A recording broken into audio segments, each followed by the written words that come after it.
Hi everyone, Suzanne the Raider here. Welcome to my playthrough of the level The Deck. This is going to be part 2. Part 1 will be linked in the description box and a pinned comment down below, so make sure you go and check that one out. I feel like the entire first part of this level was just me screaming about sharks. But as promised, I have some interesting information about the Maria Doria that came to light during my research. So in part 1 of this level, I speculated that perhaps at some point the Maria Doria had split in half, as one part of it appears to be flipped upside down and the other part appears to be right way up. And that is in fact true, because when this game was first being developed, the Maria Doria was initially going to be the Titanic. And I know I kept mentioning the Titanic because I just thought that the idea was very similar, and well, turns out it is. So I think initially the idea was for Lara to actually dive down to the bottom of the ocean and search the Titanic wreckage, but that idea was eventually scrapped for an unknown reason, and they decided to make a new boat, the Maria Doria. But we can see a lot of similarities between the Titanic and the Maria Doria, most notably the fact that the Maria Doria has split in half, as the Titanic famously did as it sank. Because of this, we see that Lara enters the upside down half of the ship in the levels 40 Fathoms and Wreck of the Maria Doria. At the end of that level, we then exit through a glass ceiling and swim through a few tunnels full of eels, and we then emerge into what is the second half of the ship. And so the subsequent levels, living quarters and the deck, are in the half of the ship that is flipped the right way up. I just really wanted to mention that because I never knew that before, and I just thought that was so interesting. And it really explains how the levels ended up designed that way. I also wanted to shout out a really cool video that I found this week on the Maria Doria.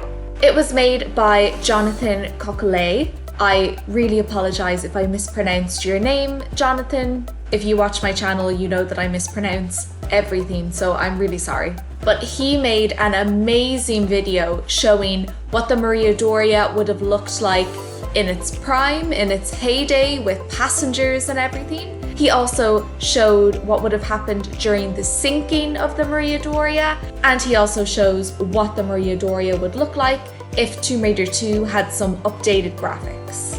I will link his video in the description box below, so make sure you go and check it out and give it a like, because that is an absolutely amazing piece of work. And now let's just get straight into the deck part 2.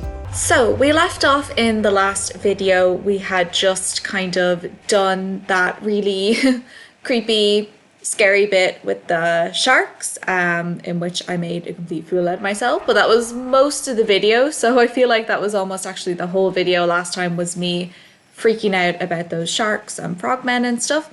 So now we are just on top of the deck, and the deck is divided into 4 parts. So there's the upper deck, which we have just explored and kind of done all we can do for now. Then there is the middle upper deck, middle lower deck, and then there is the bottom deck. The reason there's 2 middles is because the middle lower deck isn't actually a full deck, it's kind of just 2 little bits on the side. So that's just the general layout of the area, for just to try and prevent us from getting confused, but it's confusing. And also, just in case anyone else was wondering, I think I forgot to mention this in the first video, is that yes, we are still underwater at the bottom of the sea. Now, what has happened with the Maria Doria here, I think, is that this part, the right side up part of the ship, has crashed into the kind of a rock formation or some kind of cavern, and it's sealed against the water getting in, so that's why we kind of have this waterless area around the outside of the ship. Does it make sense? No. Is it super cool? Yes. So let's just continue. So yes, we've done everything up here, And then I think the only thing to do is descend.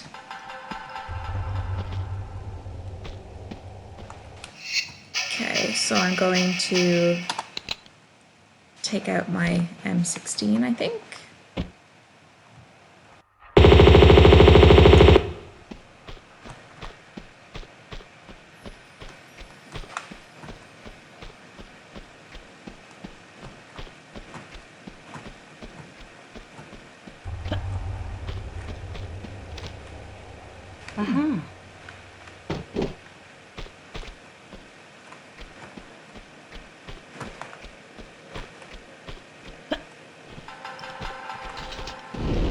What the?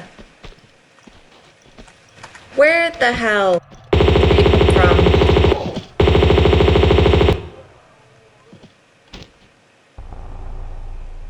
No, seriously, like where were they? I was just over in that area.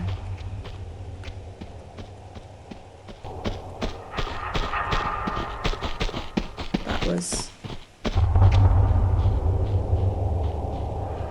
I can hear someone else. That's nothing.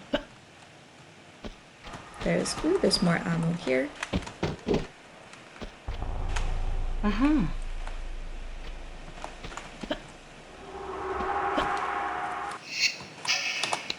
I'm trying to make a big effort to conserve my ammo because I actually don't have that much ammo left, so I'm trying not to be so extra with just killing everything with my guns. Oh, stop.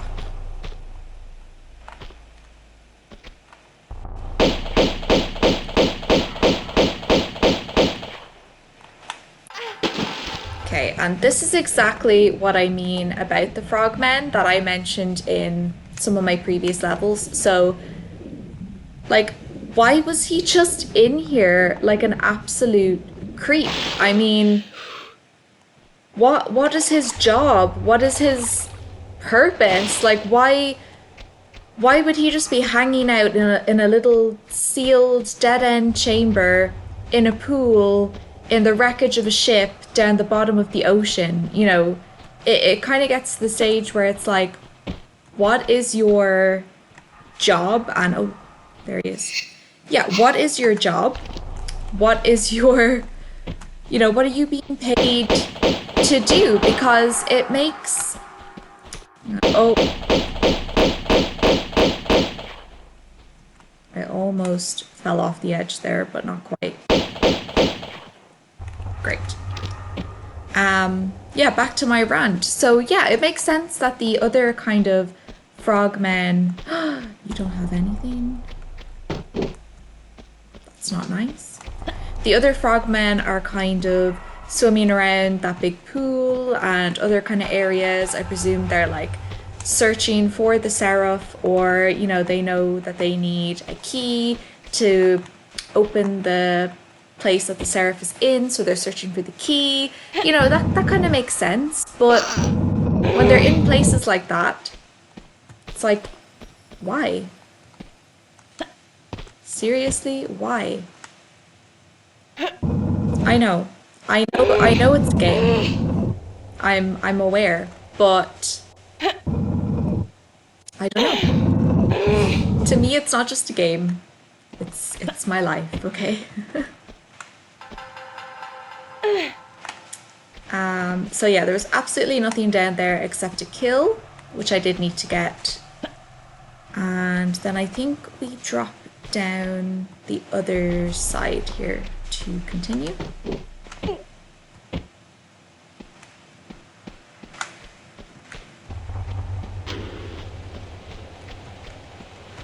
And there's nothing here. Okay.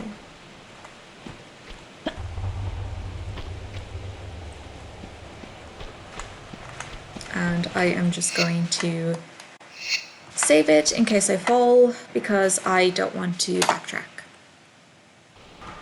Okay. Oh! I just made that jump. But it's okay, we're here. And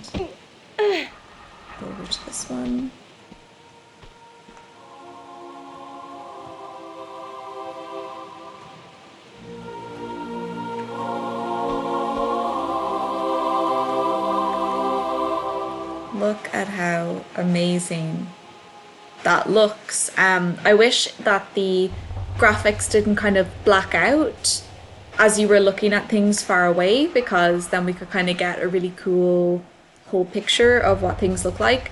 But just the level design in this level is absolutely amazing.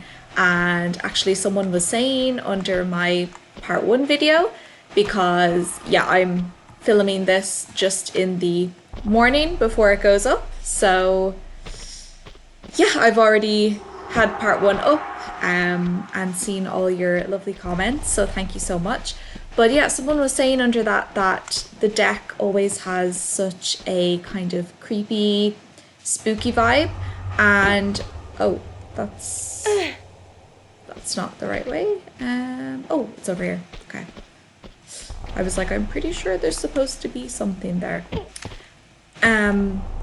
Yeah, just saying that the deck has a really, really spooky vibe, and I totally agree. It has such a kind of desolate, haunted, like really lonely vibe to it, and I think they did such a good job on this level with the level design and atmosphere and everything. I just think it's amazing.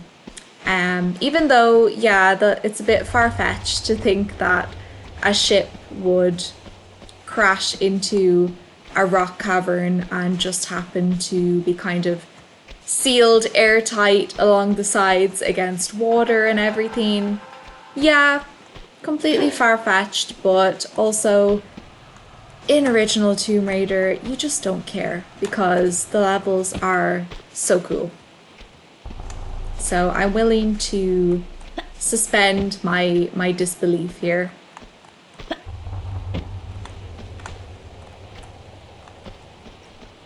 Ooh.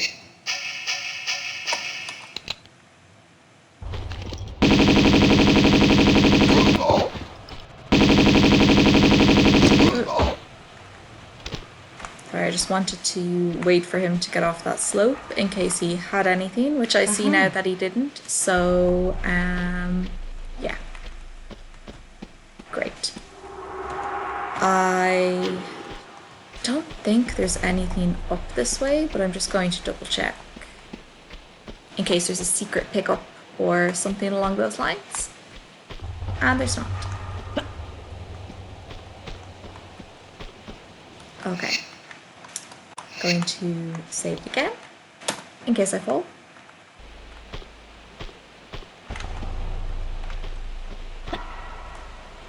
Oh!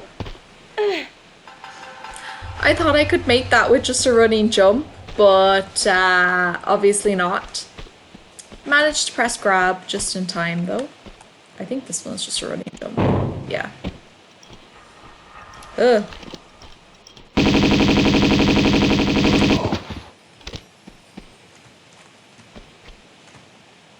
Don't like you. I'm being so good in this level, re-picking up my flares, I think.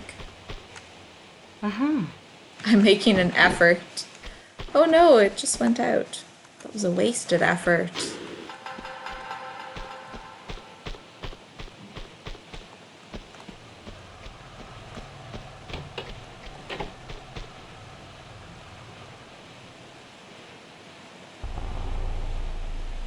Sorry, I was just listening to see if anyone was coming through that door. I don't think so. I am not wasting another flare, so let's continue with what we're doing.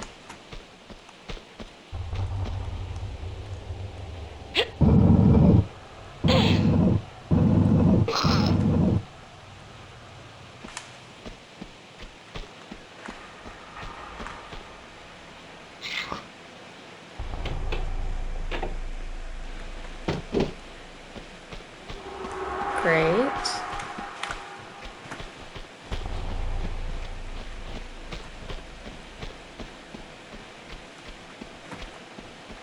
I can hear someone shuffling.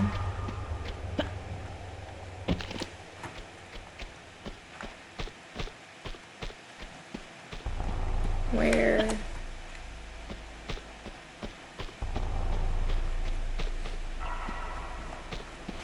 I definitely heard someone.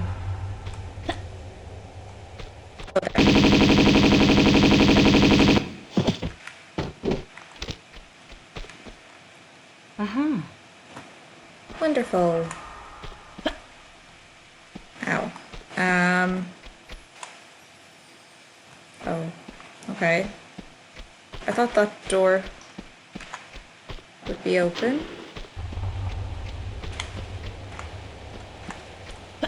Where's the door then that open? Oh, here it is. Okay.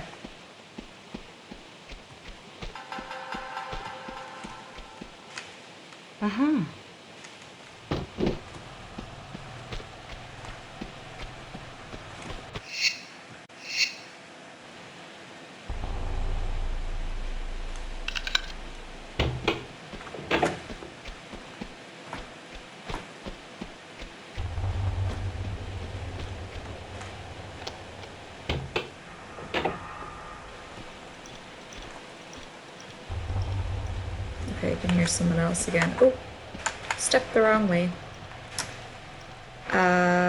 Yes, that's pointy glass down there, so we don't want to fall down there.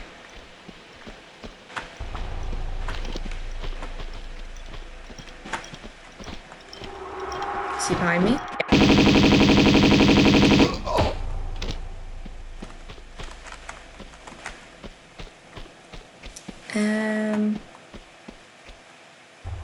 I can't remember what that button just opened.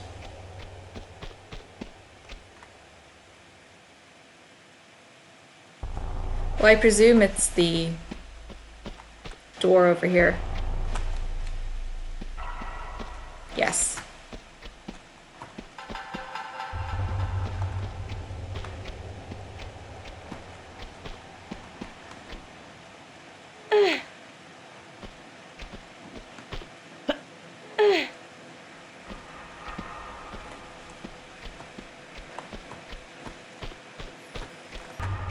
I love the blue colors here so much because, well, oh, I fell.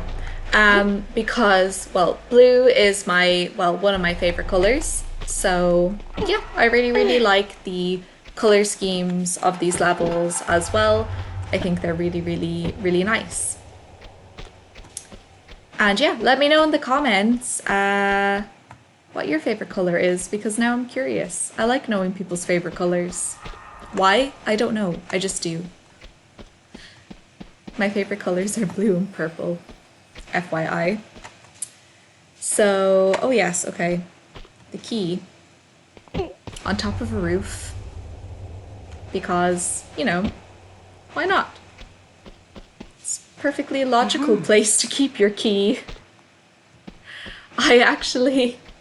I do think in my head sometimes, like, how would this key get up there onto the roof? Because obviously someone wouldn't put it there. That's generally not a great place to keep your key. So then I start having these kind of mental images of, like, the Maria Doria kind of being bombed and crashing and sinking, and you know, everyone's like running around screaming, going, ah, and then, you know, someone who's standing out on the deck with the key to the Seraph's, like, storage locker, and it's like, I must protect this key, and then, I don't know, I just imagine, like, the ship going crazy and shaking everywhere, and then the person just going, ugh, and the key going flying, and landing up here. Anyway, that was a bit weird and over the top, but that's where my mind goes. So fill it in as you will yourself, but in my mind, that's exactly how the key got up on top of the roof. Anyway, let's continue on. I think we can just run and jump onto here. Great, okay.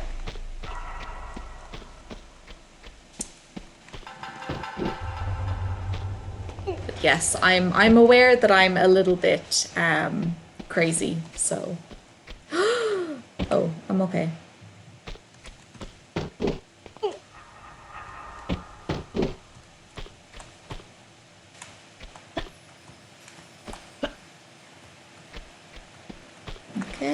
Going to save it again in case I fall,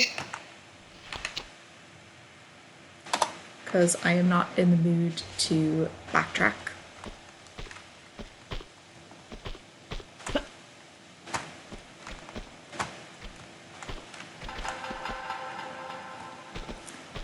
Oh yeah, and I forgot to mention earlier that of course you can get the secret earlier the first time we come here. It just comes with some extra backtracking, because then you'll have to climb all the way back up again and jump over to get onto the orange roof. Whereas if you just do the orange roof first, you'll have to come back down here anyway. And you know, we need to descend anyway. So then you can just get the secret on your way back down. It's a little bit easier and time saving.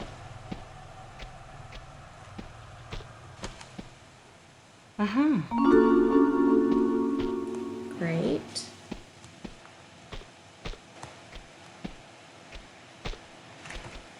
And then for descending back down, we can do the way that I'm going to do, or you can go back around to the side and do the high dive again, and whoa.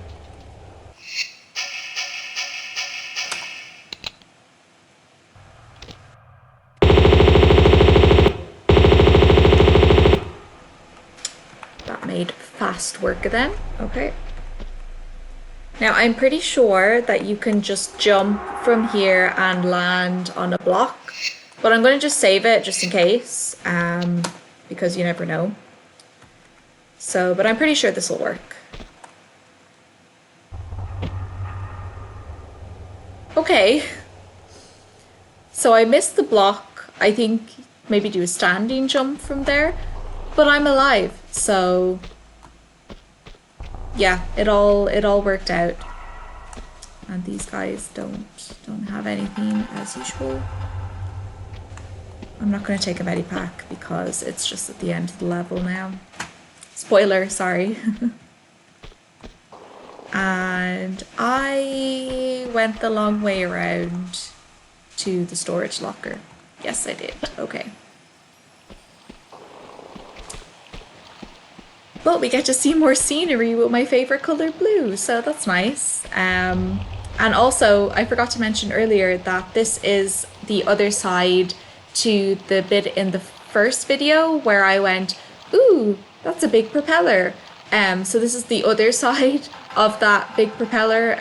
You know, they just like to block things up and make things longer for us that way, but that's why we like Tomb Raider. And yeah, I'm pretty sure that's everything. So let's go get the Seraph.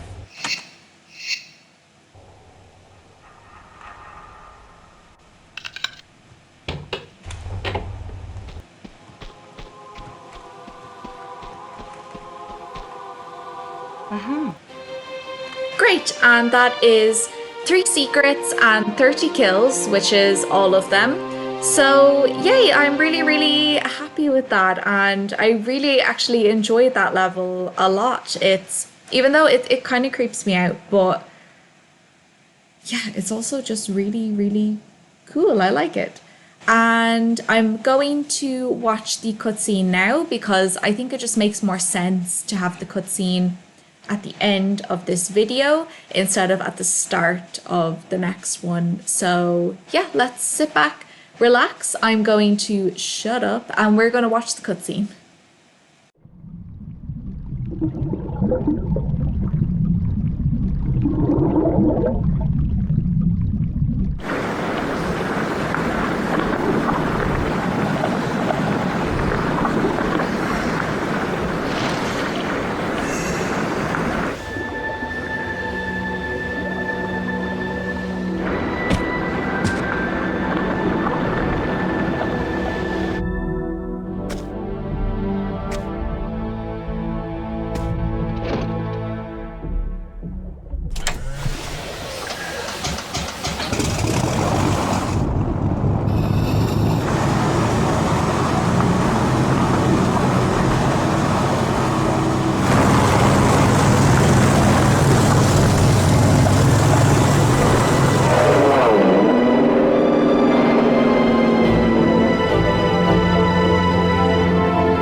So I think for once in this entire game, that cutscene is quite self-explanatory, but I'll just go quickly through it anyway.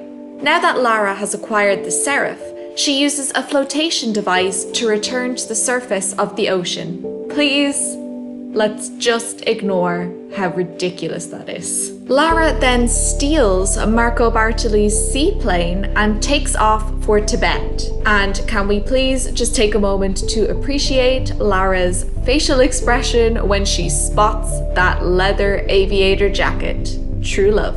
We can assume at this point that Lara intends to head to Barkhang Monastery in Tibet after her conversation with Brother Chan at the end of the level diving area. During that conversation, Brother Chan revealed that the Seraph unlocks the catacombs beneath Barkhang Monastery, and that is where the Talion is located. Lara will need the Talion to unlock the dagger's resting place. If you would like a recap of that cutscene and conversation, I will link my diving area part 2 video down below. Unfortunately for Lara though, her plane runs out of fuel before she can reach the monastery and she crash lands in the nearby foothills. So, where is Marco at this point? We will soon find out that Marco Bartoli and a large number of his Fiamanira cult actually headed straight to Barkhang Monastery in Tibet after the diving area incident. He left a part of his crew behind to go down and explore the wreck of the Maria Doria to retrieve the Seraph. Marco and his gang of goons have set up a campsite in the Tibetan foothills and are maintaining radio contact with each other throughout the area. Presumably, Marco's plan was to invade the monastery, murder the monks standing guard inside, and then sit tight and wait for his men to retrieve the Seraph from the wreck of the Maria Doria and bring it to him. Once in his possession, he would then use the Seraph to unlock the catacombs and retrieve the Talion. So basically, the Tibetan foothills and Barkhang Monastery are going to be swarming with Marco's henchmen. Great. Thank you so much for watching this video. I really appreciate the support. Please like, subscribe and comment if you enjoyed this. When you like, subscribe and comment, it just lets me know that people like these videos and I should keep making them or maybe change them slightly. You know, your feedback is really important to me and I just really want to make something that Tomb Raider fans will enjoy. Thank you so much, as usual, to everyone who has supported me so far. I really appreciate it, every single person, and I will see you in the next video.